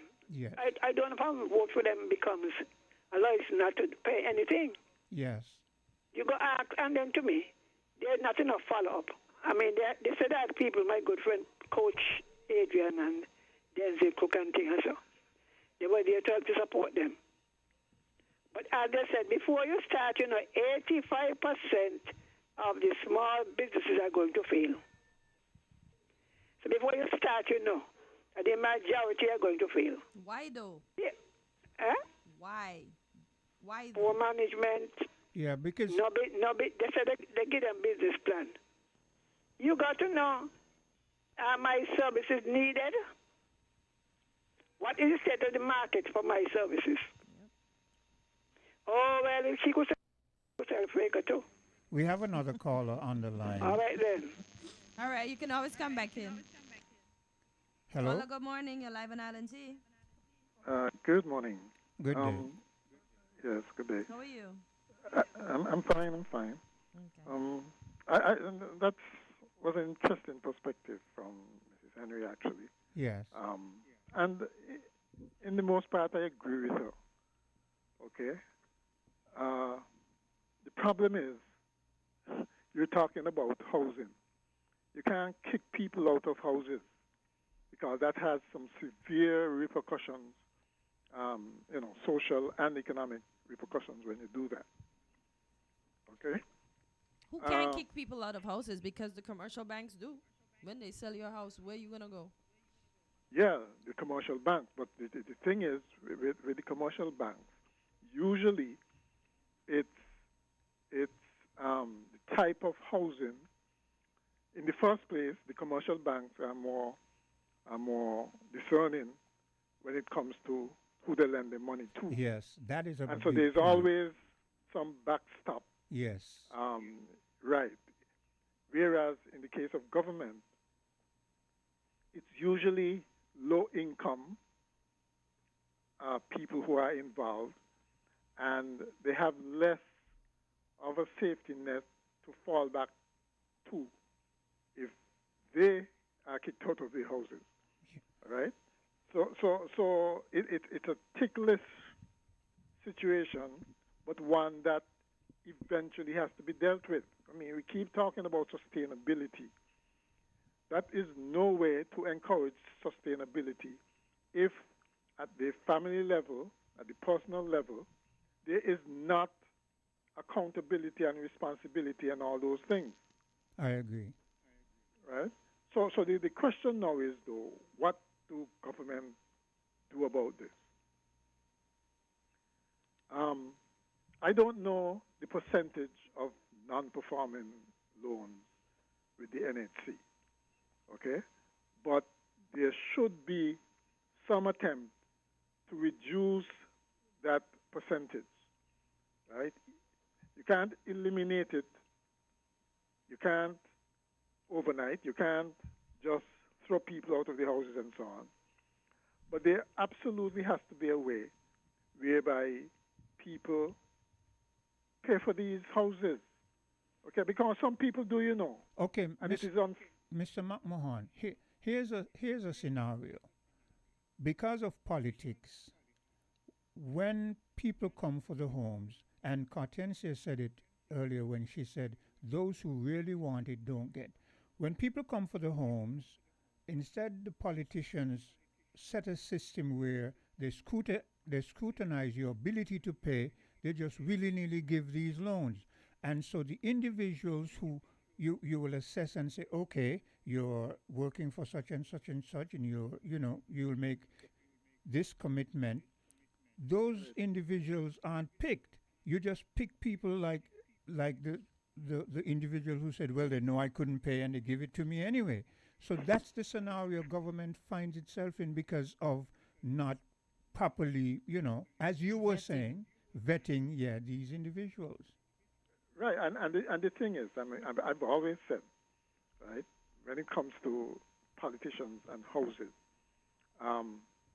government should set up the policy, make sure they get the funding, and walk away and let the technocrats do their job in terms of vetting and so on. Because I don't know how you explain to me, okay, why somebody else who are in this position just like me would get a house and I don't get. Right? You're asking for trouble. Yes. Right? I guess they have their own particular ways. They say, oh well, he's one vote, this one here is 5 votes, so give it to that one. But it's a disgusting way of practicing politics. Frankly, it's corruption. Yes. But caller, okay. What you notice most business places to alleviate the NPLs, because some business places like Courts Ready Cash and other places like Courts and Hosfords and all those business establishments, they have since started deducting monies from your pay from wherever you work, right? To ensure that they get their monies when the month or the week comes, right? Exactly, yeah. Even for those low-income workers that used to work at the factory, that was the agreement. Do you think government can do something like that so we can reduce our NPLs and they can ensure that their monies come back into the institution that it was borrowed from? Of course they can do something like that, but there's no political will to do it. That's what I said, right? Yes. We have been practicing these kinds of policies, our politicians, forever. And there doesn't seem to be, even when governments change, there is no attempt to clean it up. Okay? And that's why I always say, if you don't deliver, if a government does not deliver on its promises and on making your lives better and that kind of thing, get rid of them. Because I don't see why you should reward failure. Yeah. And this is failure. Reward non-productivity. Right. Yeah. You shouldn't, because there's nothing particularly exceptional about our politicians. All of them pretty much the same. They pretty much practice politics the same way. There's nothing particularly visionary about what they've been doing. Okay? If they were doing things the right way, what they would be doing is forgetting about the politics, forgetting about the being re-elected, and do things that would encourage people to be more self-sufficient. Yes. Get investment going, um, create the proper climate that people get jobs and entrepreneurial opportunities. Those are those are what will get us out of this mess, whereby we have to depend on government and we don't pay. Or once it's government or government, a government-like entity like the NHC, we say, well, we can get away with not paying them. This is the thing. These are the things that would actually help us to get out of that mess. But what the politicians don't realize, though, is if they do things the right way, if they are concentrated on these big ticket things, getting jobs for people, good paying jobs for people and so on, they will automatically be rewarded. But for some reason they feel it's easier, maybe it's the path of least resistance, it's easier to whether bribe the voters or pander to the voters. And I don't understand how that is easier, to be quite honest. Because like I said, if you're successful,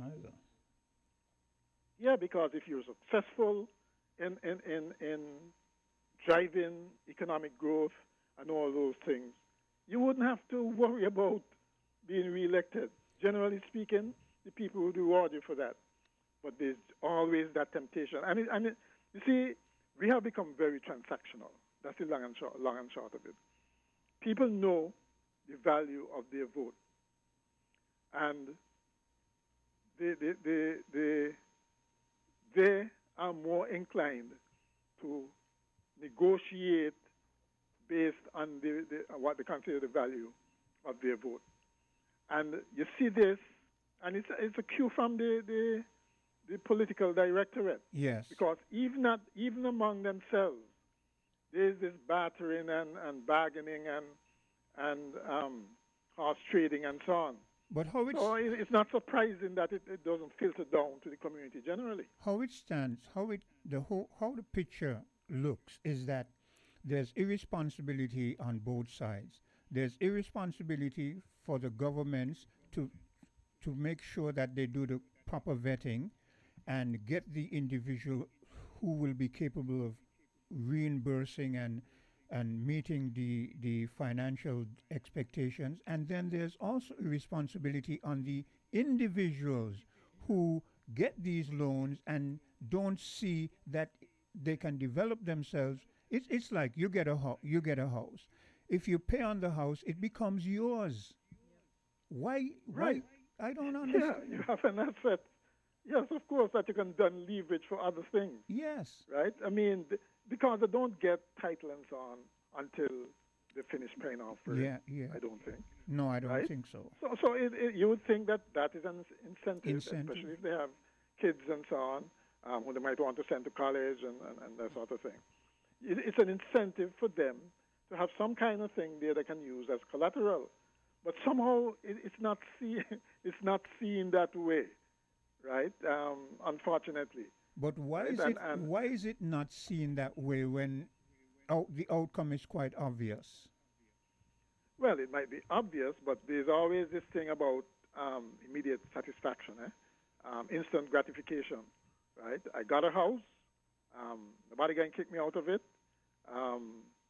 The future of the children and the education and all of that will see for itself later, right? It's about now, okay? And that I think is the thinking that it's a mindset that really has to change. Well, how do we change? Whereby you how stop do we thinking change short that term. kind of a mind? How do we begin to change that kind of a mindset? Well, what can change it is if there are consequences for maintaining the current mindset. Right now, there are no consequences. You know, there are no. But you don't like my consequence. Which is? As I said, the commercial banks will put us out. I'm not advocating for anybody to be put out of their houses, but we need to be held accountable. I was sitting here and I'm thinking of different ways that stuff can be done, and I'm thinking, okay, when these low-income people are home, maybe you can walk around with a sheet and collect money from them. How about that? No.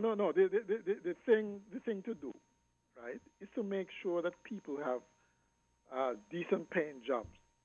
and as was pointed out, you deduct the mortgage from Yeah, but not the everybody have took to education like everyone else.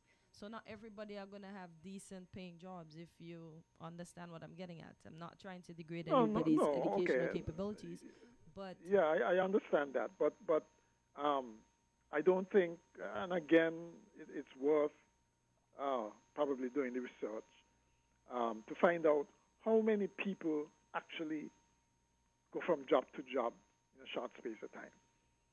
Yeah. Right? You're right. And not only that,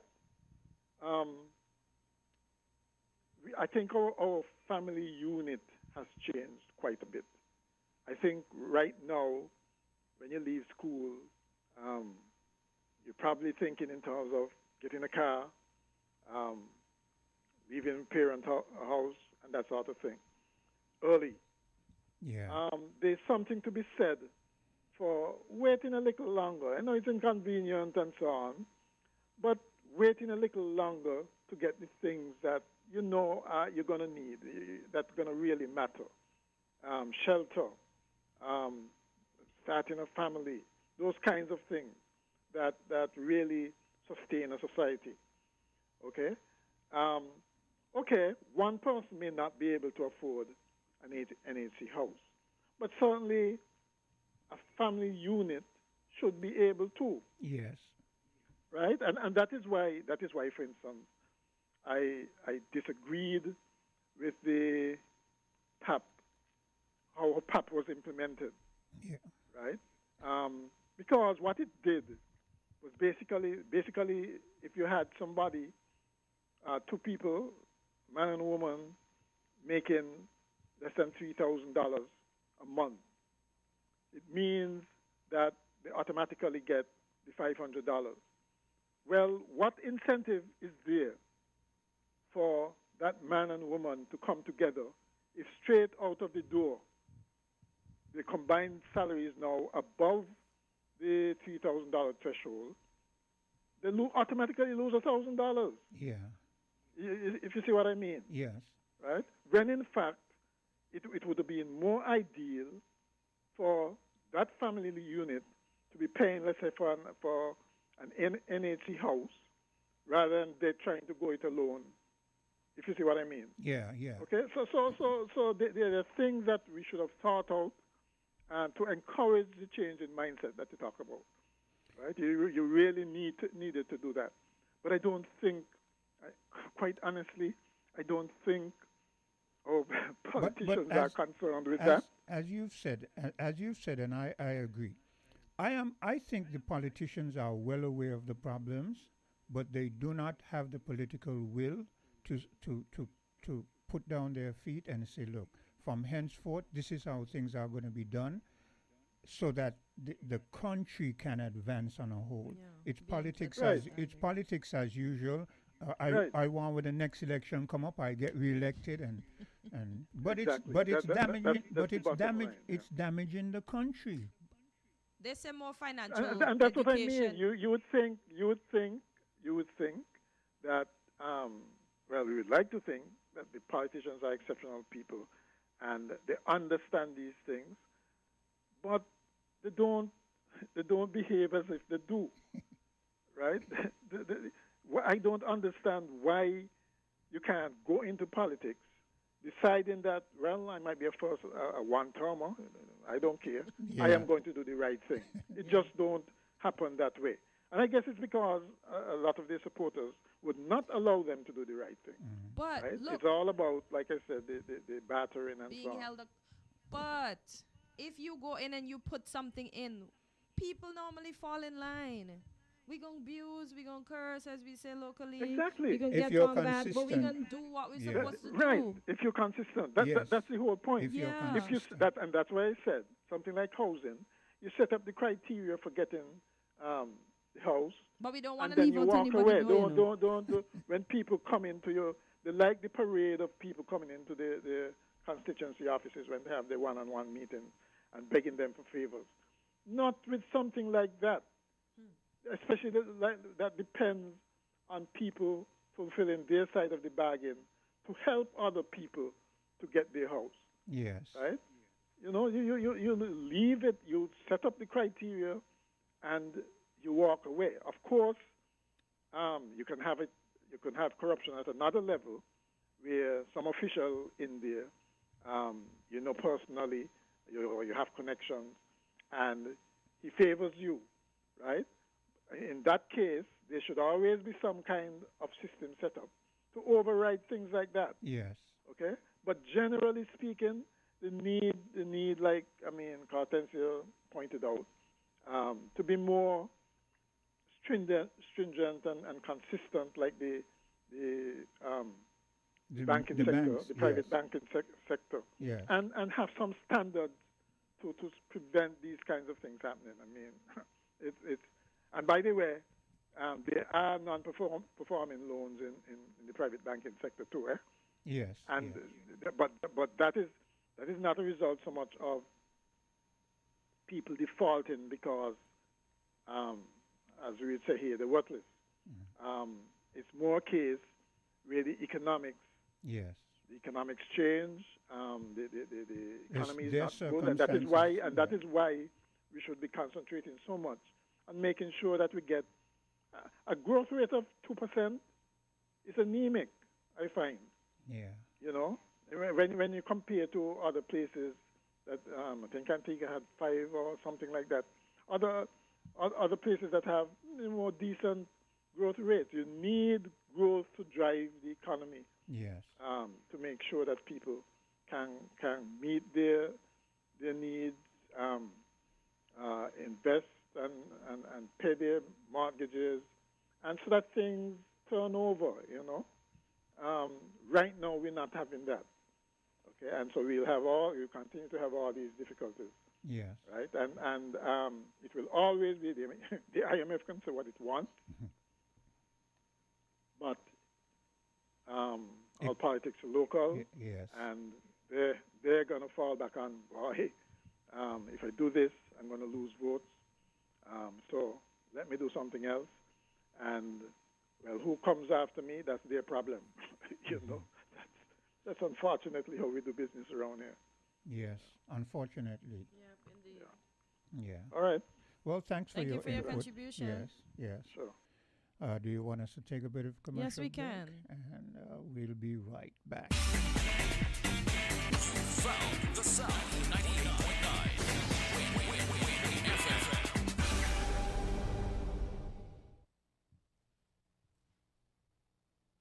It's the start of the week. It's time for a new perspective. It's time for Unfiltered. Join Azar Gums, lawyer and deputy leader of the People's Action Movement, for raw and unfiltered political analysis of the current events in St. Kitts and Nevis. Tune in every Sunday evening from 7:30 p.m. on Win FM. Join Azar Gums as he breaks the mantle and cuts through the unfiltered political noise to bring you the facts. Unfiltered every Sunday evening on Win FM 98.9. Need to get your goods to St. Kitts and Nevis? Look no further. TDC Shipping has you covered with reliable cargo solutions by land, air, and sea. Whether it's a package from across the world or a large shipment of goods, TDC Shipping makes it easy, affordable, and stress-free. And with our Airbox service, ordering from your favorite online stores just got even easier. Ship straight to your mailbox and let TDC Shipping handle the rest. Fast, secure, and even to your door. Visit us today at the C.A. Paul Southwell Industrial Park or Penny's Industrial Site, or call 465-2511 in St. Kitts or 469-5430 in Nevis. TDC Shipping, where reliable service meets unbeatable convenience. TDC, together we succeed.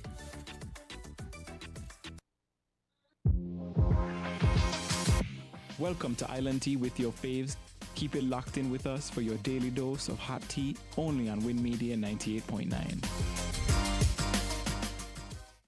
And we are back on Island Tea as we continue along. I was just looking at some headlines on Loop Caribbean, and I see Pope appears to be overcoming a setback in his recovery from pneumonia. And St. Lucia's Olympic champion Julian Alfred nominated for Laureus Award. And street vendors dispense the party fuel for Rio's Carnival. Yeah, we know Carnival is happening in a couple islands. I think today in Dominica, in Trinidad, in Brazil, they're having today's pretty day. Today is a costume day in these islands. I wish everybody a safe and enjoyable one. And I also want to send out happy birthday greetings to our very own Candy Franklin. Good morning, Candy. Happy birthday. I hope this birthday is as special as all the others that you would have had.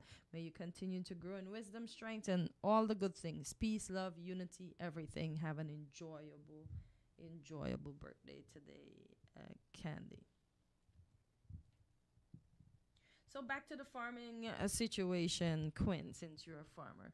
Do you think if the boats don't come, we can feed ourselves? Definitely not. Not. Definitely. And that is something that for the life of me, I can never understand. Why is it that the whole Caribbean doesn't take agriculture as seriously as it should? Because the Almighty forbids, let's say war escalates and we are cut off because, they're not going to pay us any mind. They're going to see about themselves. And so true.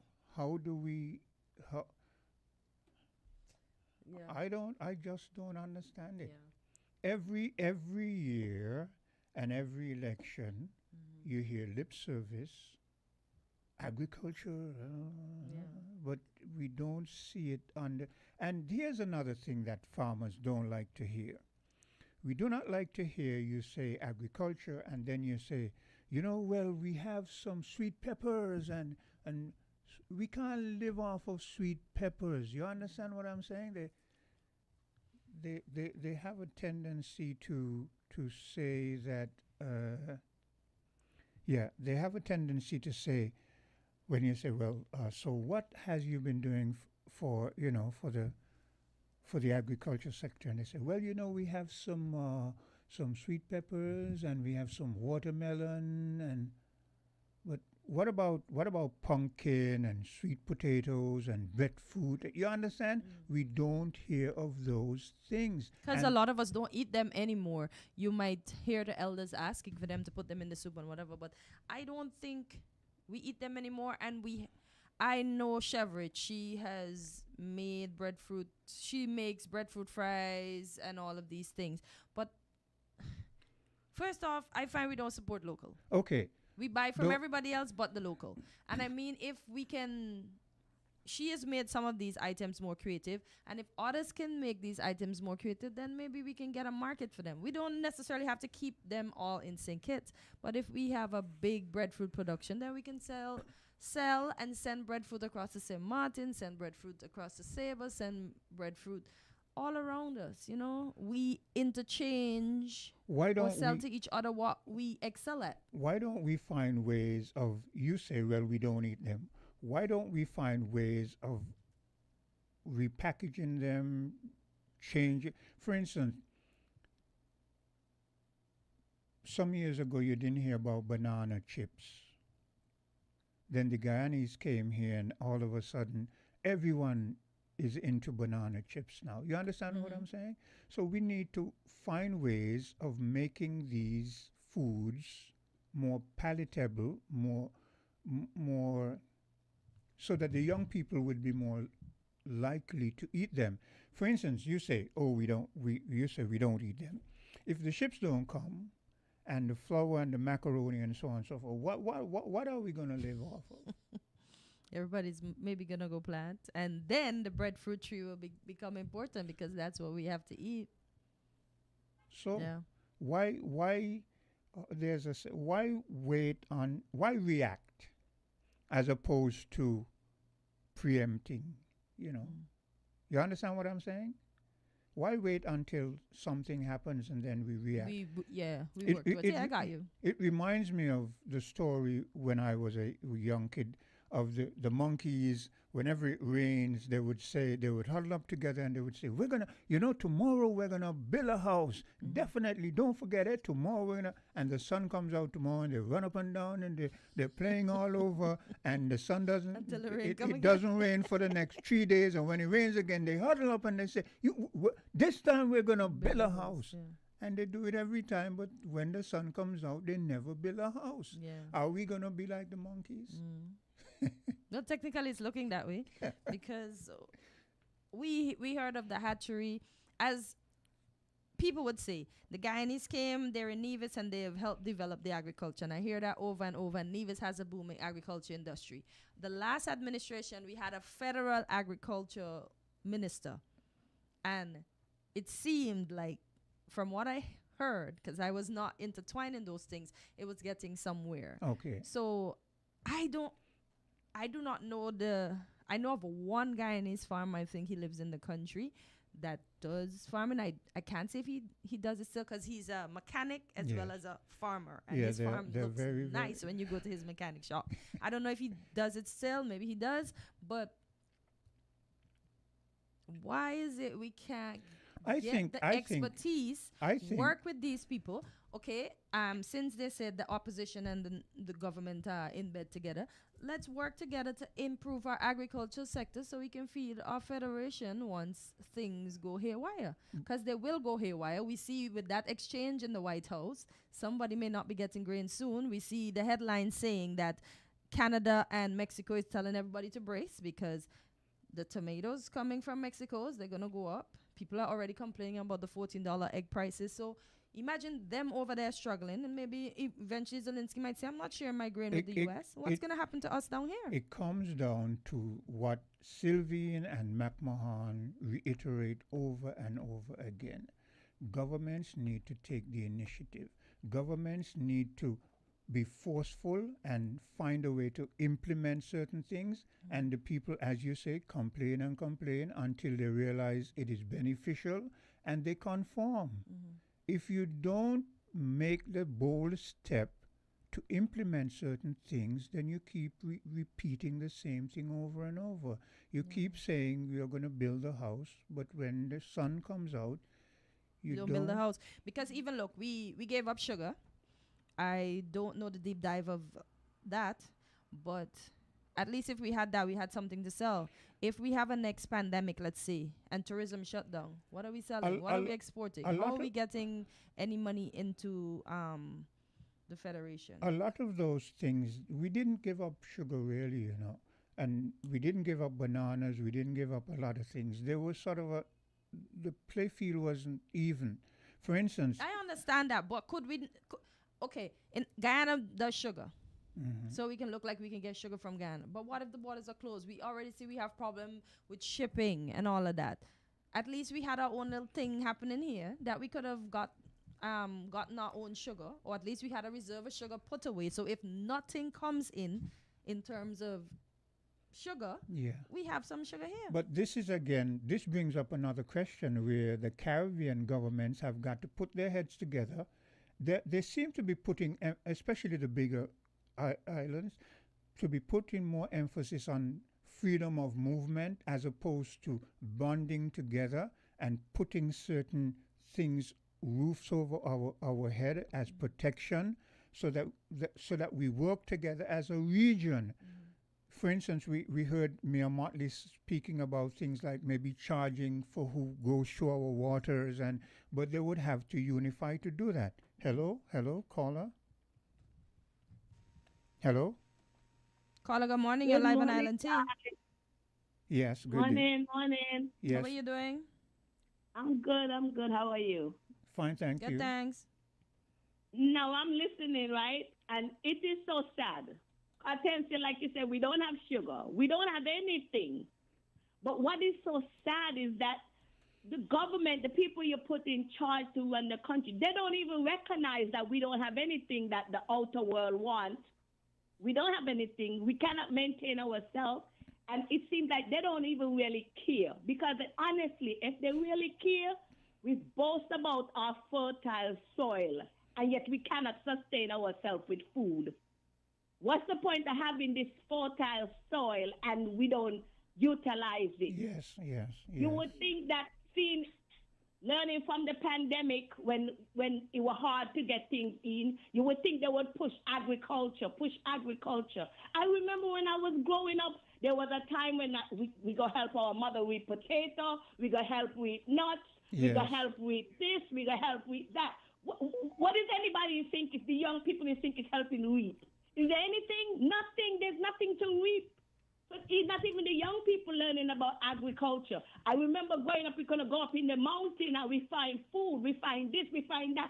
When was the last time we see anybody see any of the fruits that we used to eat as kids? Do you realize that we have nothing? Nothing. We don't have anything, not even the food we're growing up on. The fruits and stuff, you can't even find those. Yep. Look at the coconut walk. Remember, we used to have coconut walk. We got any jelly walk anymore? No. We don't have none of those stuff. We're Yet disease importing- come and yes, it was affected. But the Yes. government do anything to try to replant or even anything like that? Nothing, because they don't care. Well, Yeah, we have to look in, because if we have a next pandemic result, hotel is in, and nobody coming in, we literally salt. We have nothing going for us. Nothing going for But us. there will be a next pandemic, and if we know our Bible, right? There's coming a time when it's gonna be every man got For to stand on their own. Every tub, as we say, have to sit on their own bottom. Every country, you think Trump is gonna be the only one talking about America first? Other countries gonna be saying they're first. Everybody has to be looking out for themselves. And our government just seems to be a bunch of loggerheads. They're going there just to enrich themselves. That's what it's all about. Their pocket, their bottom line. Agriculture, they have no interest. If they really care about agriculture, when the consortium wouldn't have been complaining, but it seemed like the consortium gone to sleep. What they do? Put them out of business? Because I'm not hearing them anymore. Or they give up. No, I don't think they have given up. Maybe some logistics, but they haven't given up. Don't worry. It is just so sad. And these are the time now. People, I would encourage anybody, you have your own yard, plant your own little this, your own little that, because there's a time when we're going to need your own little this and our own little that. Yeah, Because the things what you think is coming in is going to be very difficult to get it in. It's up to the other day I was saying, I can remember we used to go out and pick our own peas. We pick we own this. Yes. We get to the age that where we want microwave everything. We want everything. Everything fast. Right now, yeah. And all we're doing is poisoning ourselves. Yeah. That's all we're doing. People, government, wake up. You- Agriculture is very important. You have to sustain the country. It's not about all your pocket. You have a good day, guys. Thank you for your contribution as usual. Yes, I don't. We're at a loss for words as to how do we rectify the problems, because that should be the onus upon our leaders. You don't think? Yeah. Yeah. But we have to hold them accountable. If there's no one to hold them accountable and hold their feet to the fire, then what will we have? Yeah. Yeah. As you said, the logistics, we weren't making any money from the sugar, et cetera, et cetera. But I was saying, for instance, let's say the bananas. When, because of our colonialist past, Europe was still buying, from us. And then when Clinton got into power, he went to the European Union and he said, this favoritism can't work. You understand? And they just dropped us. Now you hear the chancellor for Germany saying, we need the Caribbean. You understand? No futuristic thinking on the part of these world leaders. Hello, you're going to be our final call for today. Hello. Good morning. Good morning. Good morning. How are you doing? So I'm listening to your discussion. I came in on it late, and I totally agree with the points, especially what the last caller just made. Here's the problem, though. Let me speak for Nevis. You can grow whatever you want, but we have a huge problem over here with monkeys. And your bananas come on your tree, your vegetables come up in your yard, and the monkeys and the wild and the loose animals that people just open their gates every morning and let the animals out and they graze all around, eat up all your food. Yeah. So there's a lot of frustration in trying to do a vegetable garden to sustain yourself. That is a great point. The monkeys. One of the biggest impediments to agriculture. Yeah, but what are we doing about them? We keep... This again comes down to, for instance, yesterday we had a discussion. Sylvine called in and she spoke about the fact that the Anguilla minister, leader of parliament, swore alliance to the people. Now, you know, Anguilla is still linked to Britain. Yeah. And we said, that means our leaders here well knew that they could have taken that bold step. It is the same with the monkeys. Our leaders in the Caribbean, they keep saying, well, you know, Peter this and Peter. We have to feed ourselves. Yeah. In those big countries, they have seasons when they hunt things that are going up in numbers. You understand? We here, we're just sitting down, letting the monkeys devour everything, and our leaders say, well, you know, we're going to get a backlash from. Our leaders are supposed to be able to be bold enough to say to these people, look, we have a populace to feed, and if the monkeys are getting, that is it. If we have to eat some of them, if we have to you understand what I'm saying? Our leaders need to stop being so passive and letting everybody out there dictate to us to our detriment. Yeah. So that. Well, you know what? Though I'm not sure I'm understanding what you mean by they're being passive and letting people. What are we doing? The people out there, hold on. The people out there have nothing to do with. There's a monkey population here in Nevis that's larger than the population of Nevis. So what is the government in Nevis saying about it, Paula? We watch cars come in and pick up the old raggedy cars off the side of the road and take them away. Why can't we have a boat? Can't we find somebody who's willing to buy monkeys and have them come and pick up most of these monkeys from this island? But that is what we're saying. We only bring in the outsider to say that our leaders have been using it as an excuse, as a cop-out. It should not be used because they have the populace to deal with. So I agree with you. We keep hearing about investors. I am looking forward to a day when an investor can come in here. There's an investor on this island right now who's trying to buy up all of the local Nevis people land to, it is said, let me put it this way, it is said, to put in a housing area where Nevisians would not be able to access. It would be like their own private part of the island. Why can't one of those same investors come in here and pick up the monkeys or do a monkey farm or do something to get the ruination of what we're doing away from us and fix the monkey problem for us? Okay. When we go out there and talk to people, who are we talking to? What are we talking about? What are we looking for? Well, we're going to have to continue this discussion the next time because we're out of time. Katencia has to leave and so on and so forth. So we're going to, unfortunately, we just have to break for now, okay? So it has been a pleasure with the interactions of our listeners so far, and we look forward to engaging you again when we return on another day with Island Tea. Okay?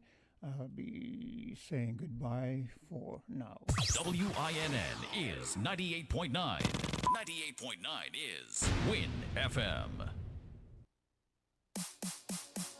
If you need protection, you need one who you can trust. To secure your investment, you need one who'll do you just. TDC Insurance, you're the one that you can trust. TDC Insurance, you're always safe with us. TDC Insurance is your go-to insurance